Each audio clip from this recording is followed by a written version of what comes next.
Star Wars 7x7 episode 2205. Since we're talking about rumors, we might as well talk about something that we haven't had a chance to talk about yet, because Alden Ehrenreich is not exactly quashing rumors about a sequel to Solo, a Star Wars story. So let's talk about his recent interview with Esquire and what else has been reported to date. Punch it.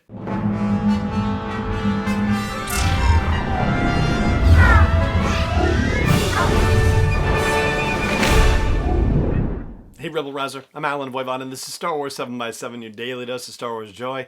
And thank you so much for joining me for it. So, let's talk about Solo, a Star Wars story, and let's set ourselves up for a start. So, Solo came out in May of 2018, and yes, it is now just recently over on Disney+. So that's fantastic. It's nice to have every piece of Star Wars content in one place. As far as any sort of sequel situation goes, well, let's start by saying that Alden Ehrenreich has a 3-picture deal, or at least that's what he signed, and there may even be something interesting about that whole business, but previously what was reported is that it was 3 pictures, so there you go. But as far as whether Solo would get a sequel, and this is going all the way back to 2018, there were interviews with various people, and Ron Howard said that he thinks the fans are going to define all of that. He says that Lucasfilm and Disney, in casting actors, and particularly younger actors, they want to see what happens and build upon that. They want the commitment from the younger actors, and that's where the 3-picture deal for Alden Ehrenreich goes, but there are no concrete plans. I think there's been a lot of creative energy and now marketing energy going behind this movie. That, again, is from 2018. And additionally, he also said there's so many possibilities about other potential storylines. He said it's one of those things where we're sitting around waiting for those shots when they're on set and, waiting for work to be done. But with director of photography Bradford Young, there's not a lot of time because he moves fast.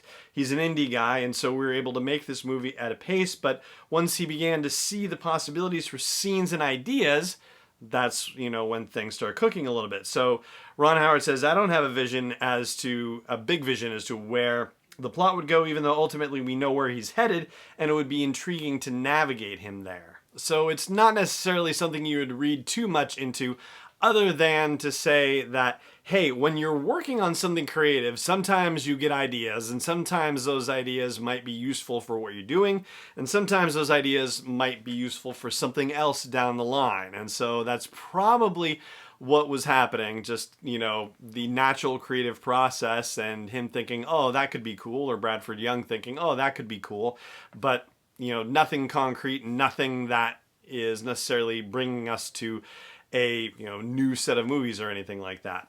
And then jumping ahead, over the past couple of years, there have been fan campaigns. I would say that if there was a campaign to rival the fan campaign that ultimately convinced Disney to do season 7 of the Clone Wars, it would be the Make Solo 2 Happen campaign, right? So that has had a lot of traction and has been reported on both in May of 2019 and in May of 2020 on the anniversary dates of Solo's release. It made headlines.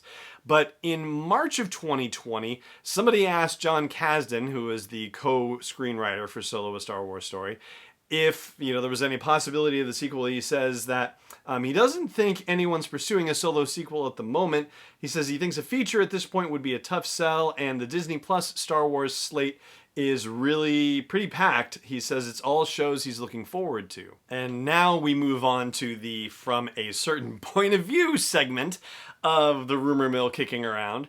So there have been a couple of reports suggesting that a Solo sequel is in the works from a certain point of view.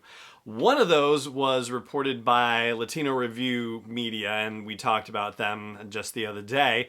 And when they say from a certain point of view, what they're saying is that they believe Enfys Nest might show up in the Cassian Andor series. So that's, bringing a Solo character into another series, right? And another rumor that had been kicking around also Similar kind of thing, except it was the presumption of Kira and Darth Maul appearing in the Obi-Wan Kenobi series. Now, that one is a little odd, I think, or at least it feels a little bit odd to me because of the timing with let's see. So, Solo: A Star Wars Story starts off in 13 BBY, and then, the majority of the movie takes place in 10 BBY. Whereas the Obi-Wan Kenobi series, as we know it to be constituted right now, is taking place in 11 BBY, so a year before the events of Solo: A Star Wars Story. It's certainly possible to believe that Kira would already be with Crimson Dawn by that point. And Maul obviously has been in charge of things for a while.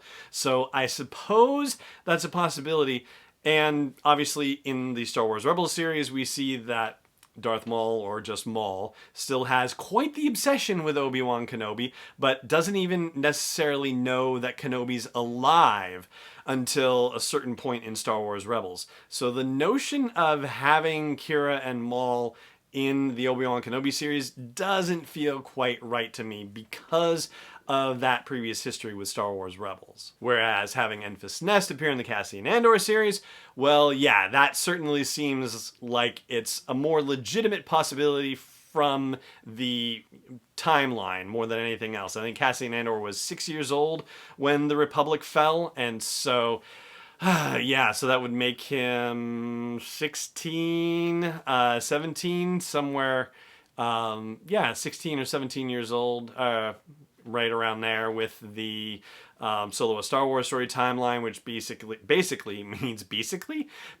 means he's almost exactly the same age as Enfys Nest. So yeah, that seems like it could work out. And all of this leading up to the news that was reported earlier this week, because Alden Ehrenreich was featured in a cover story for Esquire magazine, and they asked him, surprise, surprise, about Star Wars related stuff. And one of the things that was, funny about it was that, I guess, Alden brought up Star Wars in the midst of conversation, and he said that was unusual because he doesn't usually bring Star Wars up first. Usually somebody interviewing him will mention it. And so when asked if he would ever reprise his role of Han Solo, Ehrenreich says, "It depends on what it is, it depends on how it's done, it depends if it feels innate to the story." Fair enough. But here's where it gets interesting. When asked if he's heard about a potential Solo sequel, he says, "No, I don't know anything about that. I mean, I think our movie was kind of the last of the conventional era Star Wars movie release time." And the interviewer goes on to say, "Any news through the Star Wars grapevine?" And Ehrenreich says, "I've heard some stuff, but nothing concrete." And some is written in the article with a lot of O's. That's why I'm saying it as some stuff, but nothing concrete. And the writer has a sorry in there, and Ehrenreich says, "No, it's okay. I had to, dust off my old Star Wars answers." But that's the thing. Why is he saying that he's heard some stuff, but nothing concrete? That sounds like something is actually going on. And yeah, I mean, could he be thinking about how Ron Howard had been talking about having various ideas, and Bradford Young talking about having various ideas way back in the day? Was it possible that they have talked about things over the past couple of years since? Oh, gosh, it's hard to say, but I have to think that there's one thing that seems like it would be the biggest obstacle for doing a solo project, and that would be Donald Glover. And the reason why I say that is because when there was a thing about doing a Community reunion, the TV show that was on NBC, and Donald Glover was part of that TV show, one of the things that was joked about at the time was that they might not be able to get Donald Glover involved in it because he was out of their price range, right? That he was a big enough star and had moved on from where, Community was, that it might be difficult to hire him to be able to do it because the, level of stardom that he's achieved and the level of success that he's achieved might put him out of the price range. At least for Community. Whether that would be the case for Disney and a solo sequel of some kind? Yeah, they probably have a little bit deeper pockets by comparison, but it is something to consider. And then, of course, there's Emilia Clarke, who is also probably commanding quite a price for herself in Hollywood as well. So, yeah, Alden Ehrenreich in this interview, like, anytime he's gone,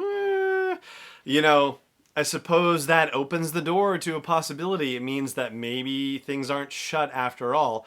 And, a Solo sequel, if it did happen, doesn't necessarily have to include the rest of the cast who survived the events of Solo: A Star Wars Story. I mean, I think it would be compelling to see Lando come back into the picture. I think it would be compelling to see Kira come back into the picture. But, it doesn't have to involve them at all. It could go an entirely different way. So, yeah, so there you go. Ultimately, we are, still in the fan-driven make Solo 2 happen space, but Alden Ehrenreich seems to have cracked the door open just slightly on it when all other signs pointed to it having been closed. So there you go.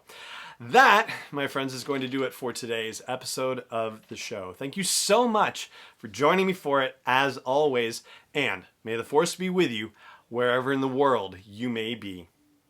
Star Wars 7x7 is not endorsed or sponsored yet by Lucasfilm Limited, Disney, or 20th Century Fox, and is intended for entertainment and information purposes only. Star Wars, the Star Wars logo, all names and pictures of Star Wars characters, vehicles, and any other Star Wars-related items are registered trademarks and/or copyrights of Lucasfilm Limited or their respective trademark and copyright holders. May the Force be with them. All original content is copyright 2020 by Star Wars 7x7. We hope you love it.